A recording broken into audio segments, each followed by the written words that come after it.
Yan, ito yung tabon mga kabokals. Rain catcher. Yan ha. O lahat po ng tubig na nanggagaling sa taas. Yan, dun. Papaikot yan. Dito bumabagsak. Ayan. Dito bumabagsak yan. Tapos ano yan. Ito overflow na yan.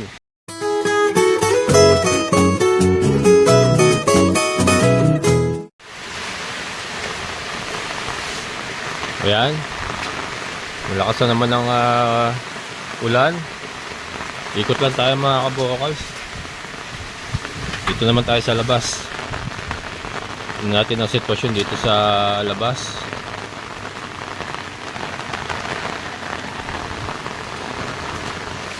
Ayan, yung ating bakod ay nag-hold naman.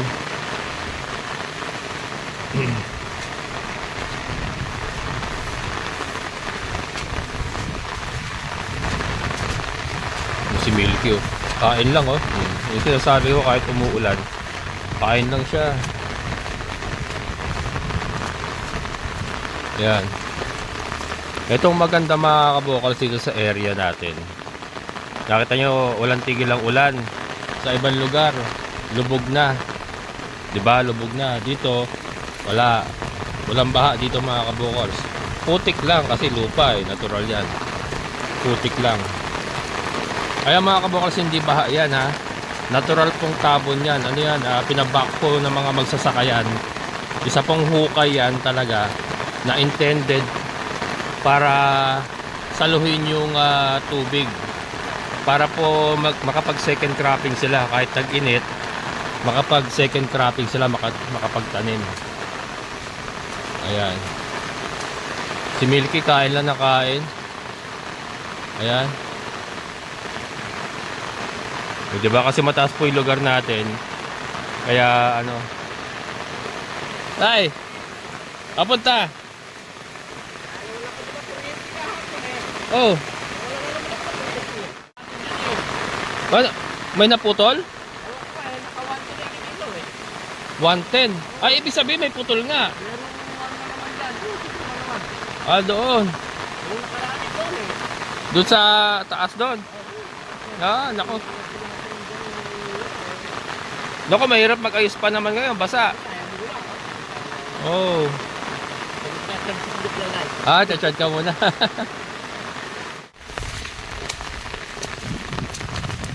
Ano. Ikot lang tayo.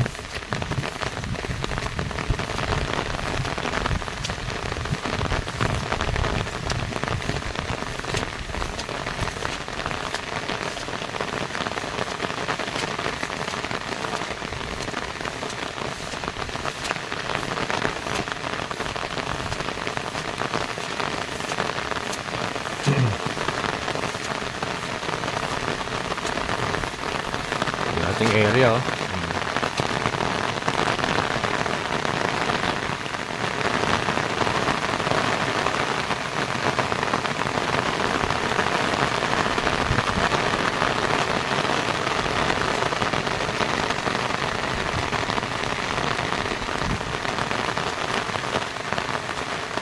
Ang tubig kasi dito umaagos dun. May daanan talagang tubig yan. Kaya hindi po tayo binabaha dito kahit ano. Kahit maulan. Hindi tayo binabaha.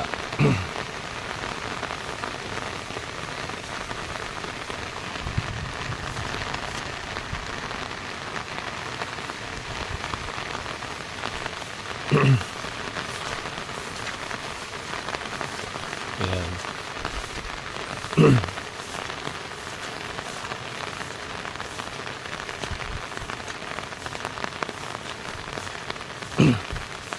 Igutan lang natin yung area natin mga kabukals.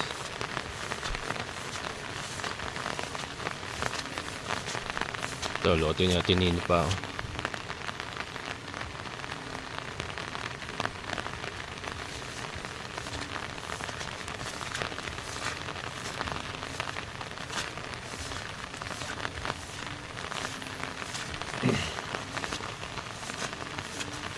Ito, daanan ng tubig. Ito kasi talagang natural na daanan ng tubig ngayon. Medyo hindi maganda yung nakakuha ni sir na ano, na lote oh. Ano? Daanan ng tubig ba? Daanan ng tubig. Diretso yun doon dito sa may tabon.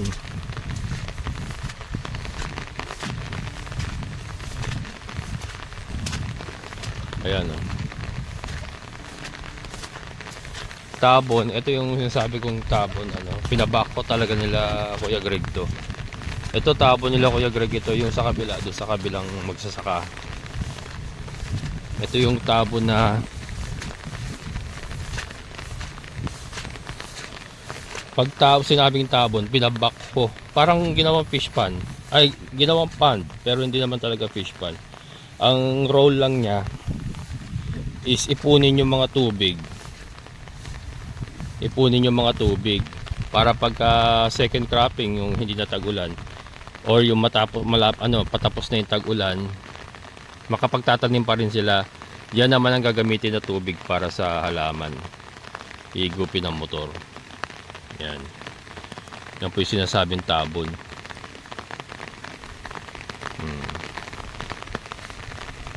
Medyo humina yung ulan, pero babanat na naman yan mamaya. Babanat na naman yan mamaya.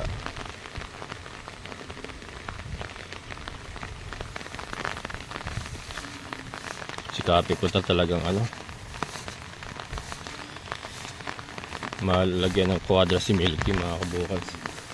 Yun ang priority ko ngayon. Tapos na kasi working na yung ating ano eh, working na yung ating aquaponic system eh.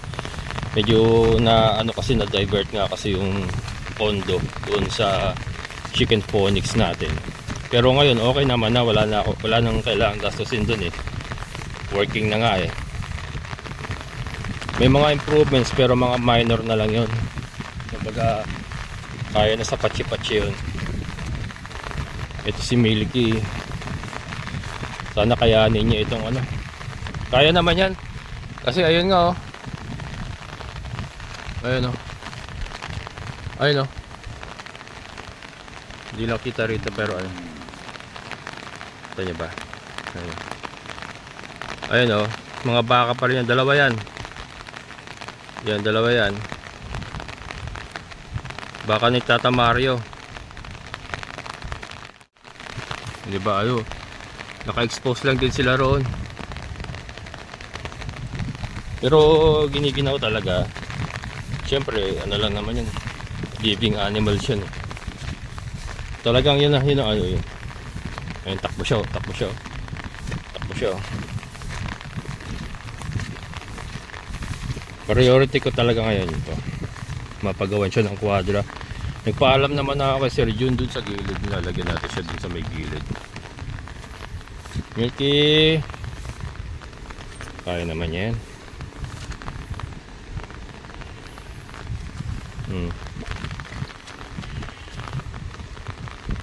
Ayaw kasing ilagay dun eh. Sa may puno sana dun.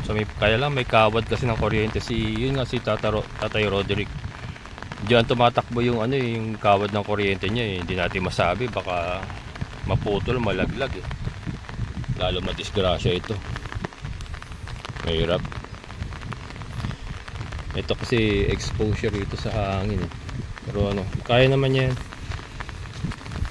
Kung titiis na lang Milky, ano, ipa-priority ko na yung quadra. Ha? Benta tayo maraming Napier cuttings saka Madre de Agua cuttings. Yung shoutout kay Daddy John's Farm at saka kay Sir Michael Velasquez. Shoutout sir. Pasensya na po hindi talaga makapag-mobilize ngayon. At ako mismo hindi ko magawa yung cuttings kasi nakita niyo yung panahon. No? Wala, napakasama ng panahon talaga.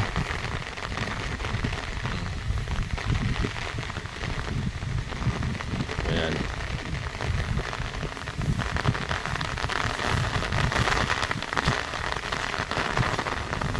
Ito tayo rito.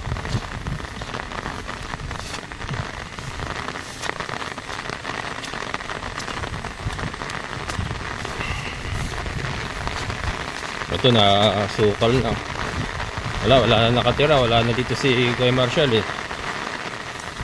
Dati nung dito pa siya nakatira, natatabas-tabasan ito kahit papaano. Pwede ko pala ilipat si Milky rito. Teka nga. Teka. Yan, Ate Gemma oh. Nakakalungkot lang tignan yung bahay niya. Sayang, ginastosan nila Ate Gemma yan. Alam ko binigay nila kay Kuya Marshall yan. Sila gumastos. Kaya lang syempre hindi rin natin alam yung ano ba nangyari sa ano ba dahilan ni Kuya Marshall, bakit pinili niyang umalis na lang. Ayan. Pero sayang yun yung bubong niya oh. Talagang pagdigmaan yan. Pagdigmaan. Talagang walang yan. Okay. Parang parang pwede ko kaya ilipat si Milky dito, parang kaya alam baka abutin yung abutin yung mga bakod ba. Hindi, doon na lang siya. Baka makasira pa. Baka makasira pa ako ng bakod eh.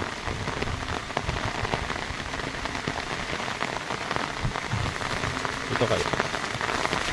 Nahanapan ko kasi ng spot na kaya lang umaagos ang tubig dito eh. Umaagos ang tubig.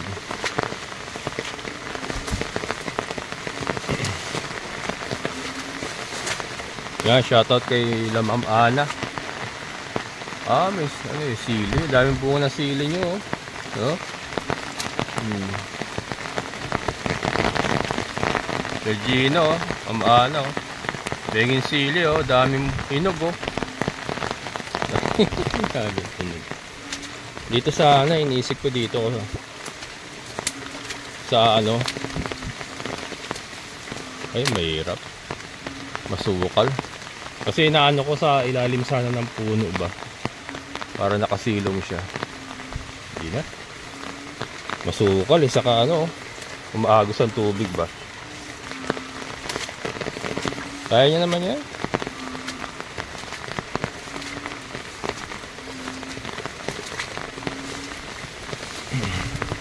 Yun. Muntahan nga natin yung isang tabo na yung mga kabokals. Ito, viewer ko din ito, nakabili na ito na pabayaan na rin hindi na napapasyalan.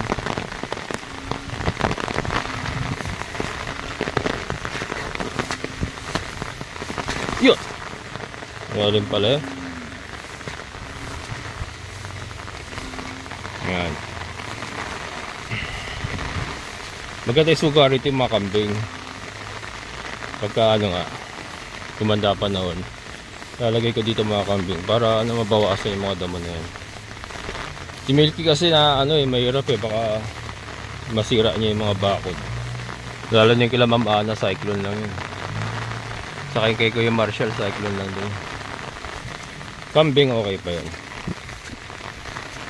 Diyan lang siya. Yan. Ito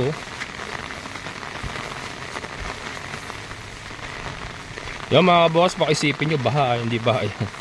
Tabon yan.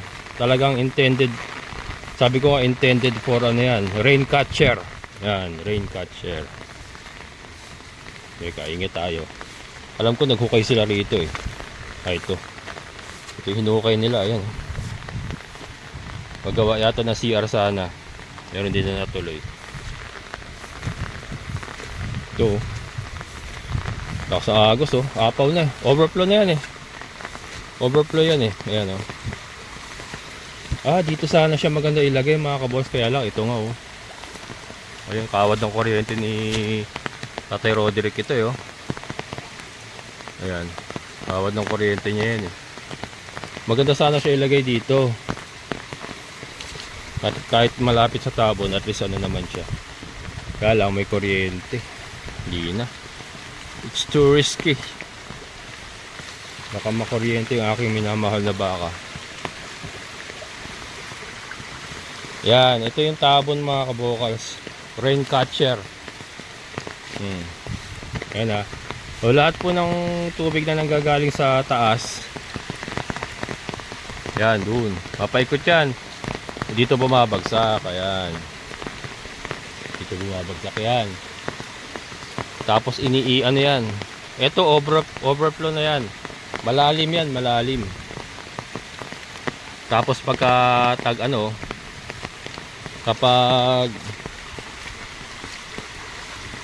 makatatawid kaya ako rito.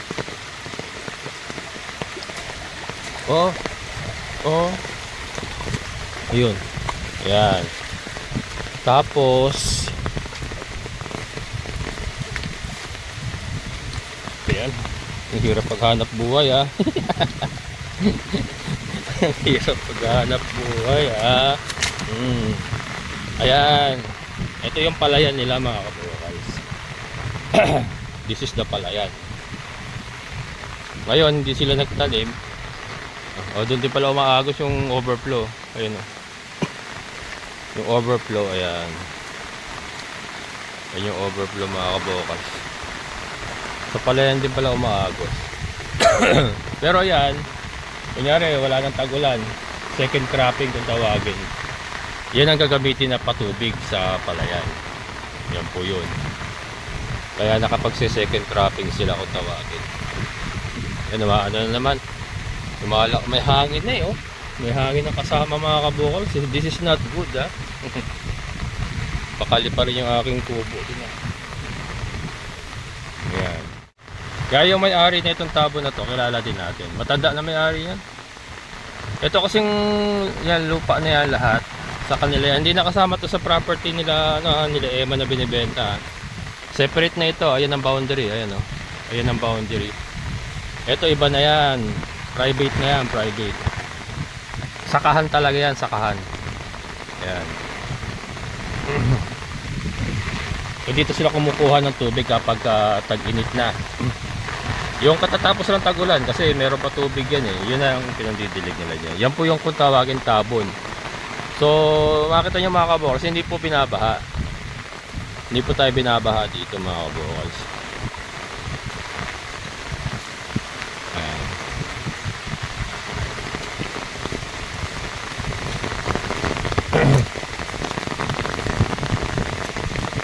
Patatandaan ko na nanguha sila ng kawayan pala dito. Dito pa naihiga si Naning eh.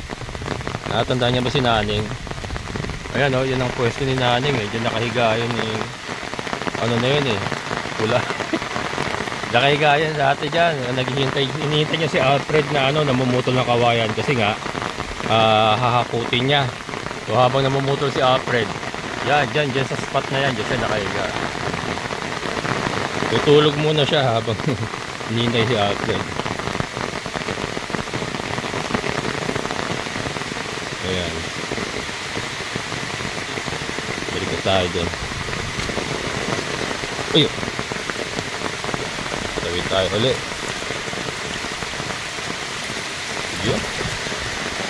Nakatakot at tumabig sa mga ganyan kasi, di ba? Parang kaanurin ka. Di ba yung ating area walang katubig-tubig kasi mataas tayo.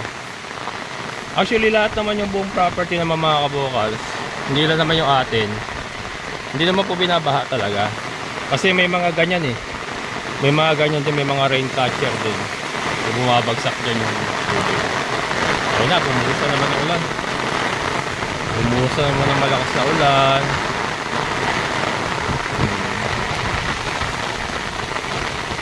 Papatras si Milky sa lakas na ulan. Hindi kasi ako makahanap ng magandang spot na may puno eh. Pwede ko siyang ilagay.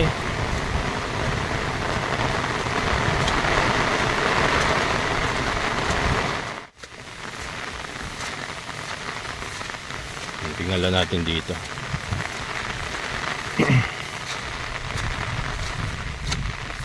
Ang sakyan ni Sir Pansoy. May lote yan sa phase 2. Sir Pansoy. May rin yan, may mga layers din yan doon. Wala kasi humarvest na itlog yan. Kaya lang may tindaan siya sa Quezon City, kaya doon binibenta yung mga harvest. So, ayan. Ayan po yung ating kapaligiran. So, di ba, walang baha mga kabukals, walang baha. Ayun oh, yung nanay ni ano mga kabukals, si Milky. Andun lang din naman sila eh, oh. Oh.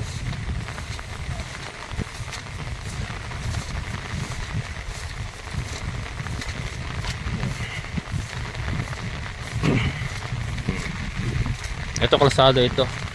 Hindi pa lang naayos. Tayo.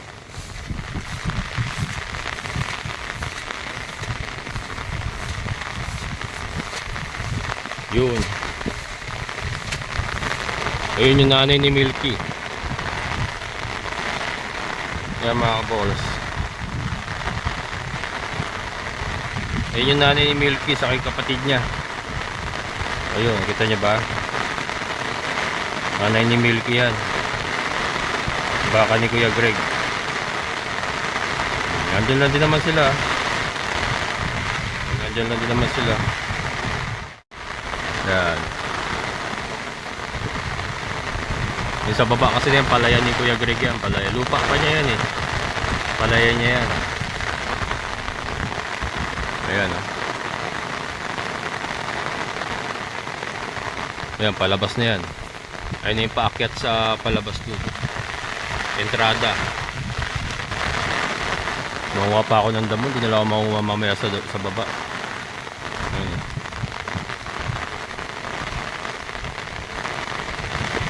Kaya lang kay Kuya Greg kasi yung mga puno. Hindi, ganun din naman. Tinatamaan din ang hangin niya. Walang maganda spot kasi na mapaglagyan na ano.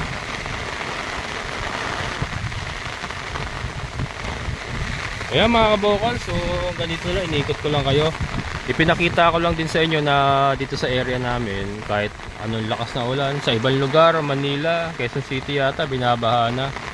Pero yan, dito sa amin, walang baha, wala pong ganyan.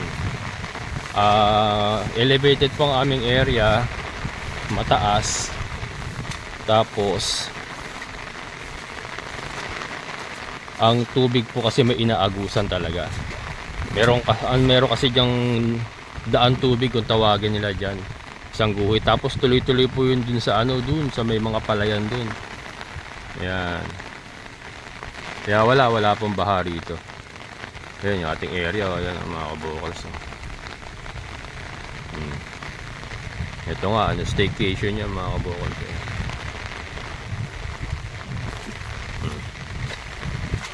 Bababa na tayo konti. Kumukulog na naman. Maganda siguro mailagay ko si Milky sa doon. Lilipat ko nga sa may talahiban para meron siyang mamaya. Meron siyang panangga sa hangin ba. Kaya lang tama din dito. Wala rin paglalagyan talaga na.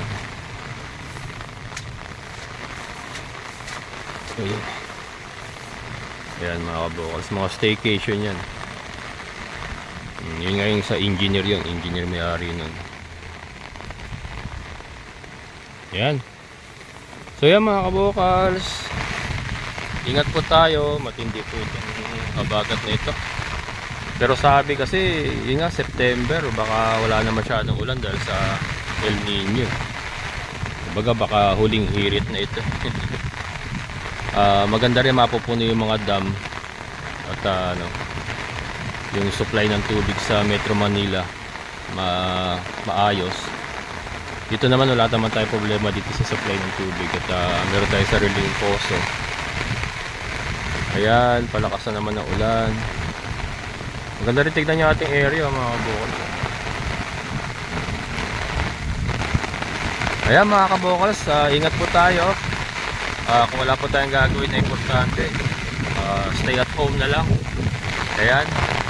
Maraming salamat sa inyong panonood. Amazing na buhay.